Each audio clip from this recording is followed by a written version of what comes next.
What's good, planty peeps? My name is Lily, and welcome to Peace Lily Plants. So today I thought it'd be fun to do a quick video about plants that I feel deserve more hype. And I have here one plant that you might actually consider to be uncommon, and one that is so-so. And the other three are relatively common, but I still feel they deserve more love. They're easy, they're cute, they're cheap, you know. So before we dive right into it, please go ahead and like this video before you forget, and click out of this to go do something else halfway through the video, and subscribe to my channel for more planting content. So let's just start with the only one that might actually be considered to be uncommon. I forgot the name of this plant, Whoopsie, but it is, I remember that it is described as a cactus with leaves, and I'm still not sure what to make of that turn of phrase, but yeah, I got this plant in my Steve's Leaves unboxing a few months ago. Well, I had two of them. In the first one, with all of the cheap plants, and it's grown quite a bit since then. I've repotted it into this cute little pot, and I just love pink and brown together. And the new leaves come out a pinkish color, as you see. Pinkish gold, and then as they mature, they turn into these lighter green leaves with the darker green splashing in the middle. It's just a very cute, easy plant. I wish that this was more readily available in nurseries. Or maybe it is and I'm tripping, but I myself have never seen this plant until I ordered one for myself. Next plant here. Next plant here is a pretty common one, but I feel we need to give it more love. This is a Haworthia fasciata, and when you go in a big box store or any nursery, you're probably definitely going to see this Haworthia maybe, or at least different kinds of Haworthia. You see here, this guy, well, I mean, not that you would know this, but it's grown quite a bit since I first got it. And it's got these babies in the pot with it. I just think, especially in this pot that has a lot of personality, and then the plant itself with the striping and the spikiness, it's a whole vibe. This plant is a whole adorable vibe. And I feel like this kind of package deal with like the cool pot and the cool looking plant, and it's small so it's not going to take up a lot of room, this would be the kind of thing that would make a good little Christmas present.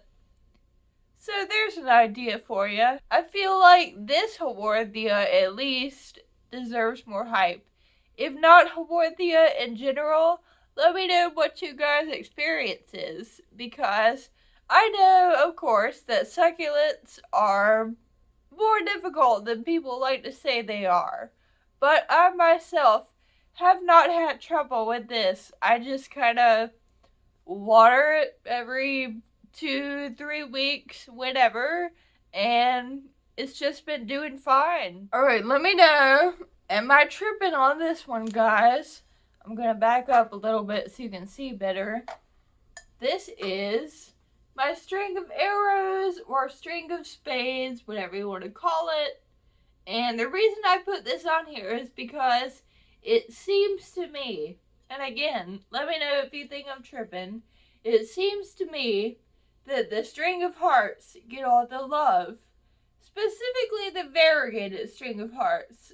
Most often when you hear people raving about a string of, or you see one in the background of a video, it's probably going to be a big old variegated string of hearts. Which I get it, because variegated string of hearts is beautiful and lovely. And I feel like even the normal string of hearts and the silver glory get more love than string of arrows. I just never really see people talking about this plant in their videos. I'm coming up close here so that hopefully you can see. I have heard people say I was skeptical of whether there's really a difference in string of hearts and string of arrows until I saw it in person. And let me point out here, you see those leaves? They look like big old triangles. They remind me of guitar picks. And so the difference for me when I see a string of hearts or a string of arrows is that string of hearts is, you know, more of the heart shape and more of a purpley pinkish green, whereas these leaves are straight up triangular, not hearts. Again, they look like guitar picks, and I love that comparison. And they're a bright green. They're not that pinkish, purpley green. Mine is not quite to the point of being super glorious because we have a lot of the pot left to fill out here. But we're getting there slowly but surely, and I really do enjoy this plant. And as I sit it back on my desk, I'm just gonna say I think it may be worth noting, and again, I'm curious what other people's experience is, but for me personally, of all of the string of hearts, string of arrows, silver glory, string of hearts, the hardest one for me personally is the variegated string of hearts, and that's the most popular, so it's very frustrating. I've killed multiple ones, and I don't know if they're just harder because of the variegation, they're just a little bit more finicky, or is it just like a bad luck of the draw type of thing? Who knows? So we have the cactus with leaves, the Haworthia, and the string of arrows. Now, whoopsie, I just hit the tripod. Oh no, here's another one that is fairly common. I just never really see anyone talk about it. This is a Starfish Sansevieria. It's got a couple babies in the pot with it. I just think this is so cute. And kind of like with the Haworthia, this is the kind of thing that's so interesting looking and has such a personality that it could make a good gift.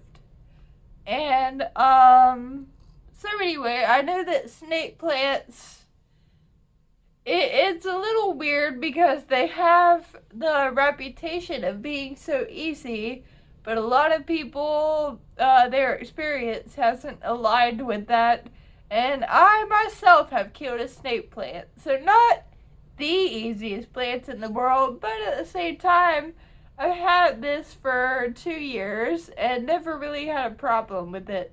I water it every couple weeks, and it's just adorable. I love it so much, and I don't understand why a plant that literally looks like a starfish does not get more hype than it does.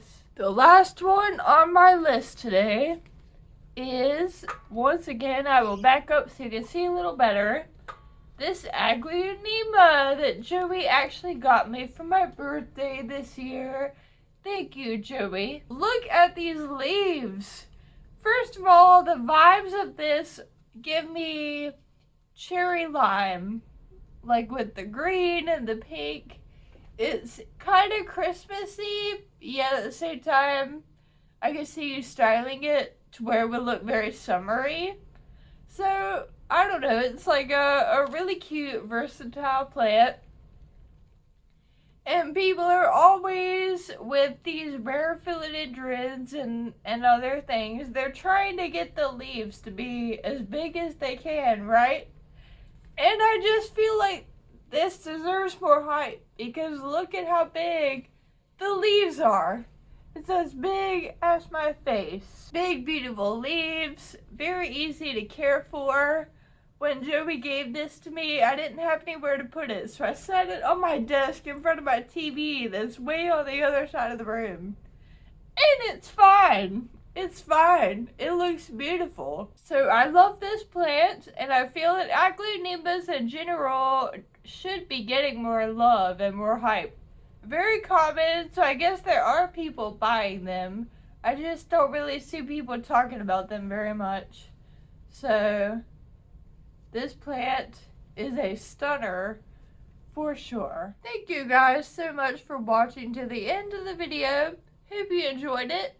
And let me know in the comments what are some plants that you feel don't get a lot of hype and deserve to have more. Hope you're having a good day today, and always remember, wherever you are and whatever your circumstances, bloom where you are planted, honey. See you in the next one. Bye.